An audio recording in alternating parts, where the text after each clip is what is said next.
Hey there and welcome back to another DreamWorks / Aardman video. And in the past, I've talked a little bit about some of DreamWorks' most underrated films. Films that are actually really good, but have either seemingly been forgotten to time or did poorly at the box office for one reason or another.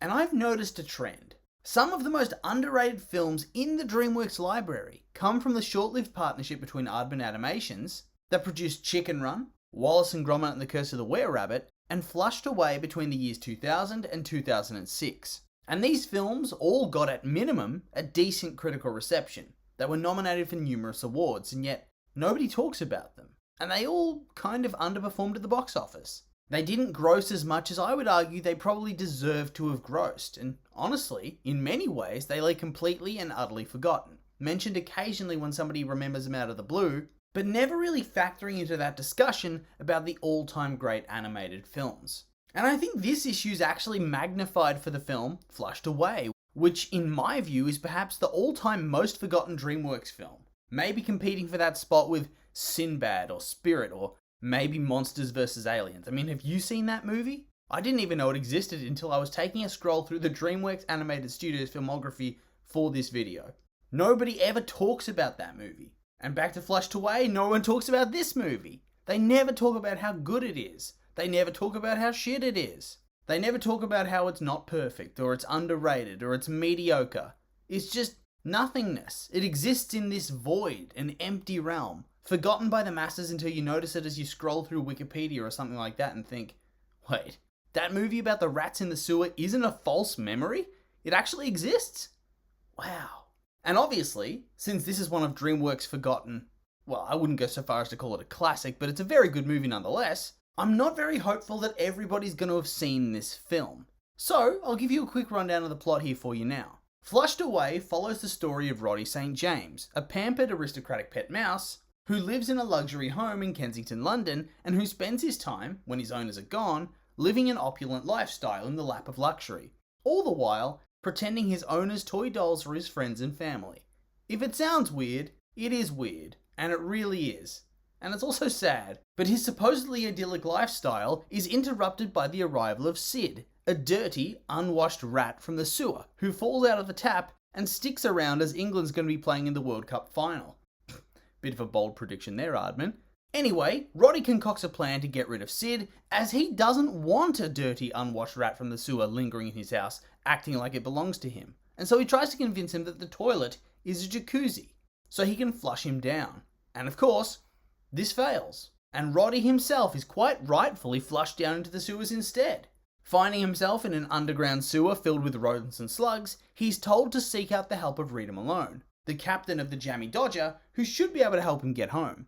But the two are waylaid by a gang of rats who have been sent by their employer, Toad, to retrieve a ruby that Rita's stolen from him, but that had actually been stolen from her family by Toad at first.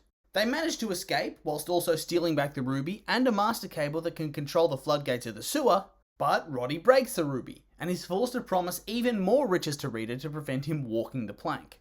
And after a couple of run-ins with Toad's gang of rats and then his cousin LaFrog, the pair are finally able to make their way back to Roddy's apartment, where, after a tense scene where Roddy tells Rita that he isn't lonely and that his life is fine and she should go away, she leaves him, and she's captured immediately by Toad, whilst Roddy's slowly piecing together what Toad's plan's been all along. During the halftime break of the football match, there's going to be an influx of sewerage due to the fact that many people are going to instantly run to the toilet to prevent them missing out on any game time at all. Using the master cable, Toad plans to open the floodgates and annihilate the city of Retropolis as revenge for the Prince of Wales, his former owner, flushing him down the toilet and replacing him with a pet rat. And after the city's destroyed and the rats are dead, he's going to repopulate the sewers with his tadpoles, ensuring Toad's supremacy into the future. And obviously, it doesn't work out so well for him, and Roddy and Rita save the day, prevent Judgment Day from coming for Retropolis, and defeat the nefarious amphibians once and for all. All in all, it's a pretty stock standard adventure film, but it's still fun, enjoyable, and charming. And I think for the most part, this was the consensus of the world too. Because whilst it didn't perform quite as well critically as a number of other Aardman / DreamWorks collaborations, it still had a respectable critical score, earning a 73% on Rotten Tomatoes based on 138 reviews, and a rating of 74 out of 100 on Metacritic. So obviously it's nothing revolutionary, But it's not like it was a bad film by any means. It's just very much not made to the same standard as films like Chicken Run or Wallace and Gromit. And if those films are considered underrated classics, if films to that level, of that standard, are able to disappear into obscurity and only garner the occasional mention, well, this film never even stood a chance, did it? And I could sit here telling you how good this film is until I was blue in the face, talking about how it had a very serviceable plot, and fun and lively characters, how the jokes were funny, and the designs were interesting, how the music enhanced the film, or at how it had this whimsical charm that tied everything together and made everything feel so vibrant and exciting. But ultimately, that doesn't matter. It doesn't matter why it was a good film. It only matters that the majority of people that went to see it thought it was. They thought it was worth their time and money. But here's the rub. Whilst it had a decent critical showing, it was a box office bomb. It didn't just flop a little. It flopped so hard that it was the contributing factor that went into severing the partnership between DreamWorks and Aardman, among other things. After this, there were no more of these team-ups. So this means it must have been bad for the studio, and honestly, looking at the numbers, well, it is very bad. It had a budget of $149 million, and it grossed $178 million, which, is pretty terrible when you then factor in the advertising costs, which they never put in the official budget. So this film almost certainly lost the money. Financial disaster. But why? Why did comparatively hardly anybody go to see it, despite it being a pretty decent film, all things considered? How did it attain the status of being one of the most forgotten DreamWorks films of all time, even in comparison to other hidden gems made by the studio? And I think there are a few major reasons as to why it wasn't able to succeed in the end. And the first of these reasons is, of course, that tried and tested method as to why so many films of this type just don't succeed, or at least don't succeed in comparison to traditionally animated or CGI animated films. Stop motion has a stigma, and I've never really been able to nail down quite what that stigma actually is. All I know is that it exists, and it creates a big old unbreakable concrete ceiling above these films. And it makes it so that they can never really break through and get that massive box office gross. Maybe it's the perception that stop motion is, more than any other type of animation, a kid's format. Or maybe it's the idea that these claymation figures or whatever type of stop motion it is, look freaky. Or maybe it's the fact that usually these types of films are animated by lesser studios. Studios that exist outside of the big names. And obviously this is co-produced by DreamWorks, so that doesn't really apply, but usually I would argue that this is a contributing factor. And you may argue that, hey, flushed away CGI animation. That talk about stop motion doesn't even apply. And yes, that is true. It is a CGI animated film, but it has the aura of a stop motion. It feels like they were going for that visual style, and ultimately, it's the worst of both worlds. Because on one hand, it has that weird stop motion style. And don't get me wrong when I say weird, because I don't mean bad, but it just looks a bit odd, and clearly some people don't like that. It visually looks similar to that classic Aardman style, but then on the other hand, instead of fully committing to that vibe, it uses CGI. And I don't know, it's kind of cheap looking CGI, and it clashes with that Aardman style. Wallace and Gromit, Chicken Run, they have this sort of grimy visual look. The claymation gives it a quality that makes it stand out whilst also looking kind of rustic. But this looks too clean, too proper. I mean, they're in the sewers. It looks clean. And so it loses appeal from that respect as well, because ultimately, it doesn't look that visually appealing. And that's a major problem for an animated film. And I think this might have just turned people off from going to see it in general, thus contributing to the poor performance of the film, whilst also jacking up the budget significantly. I mean, Wallace and Gromit only a year or two before had a budget of $30 million.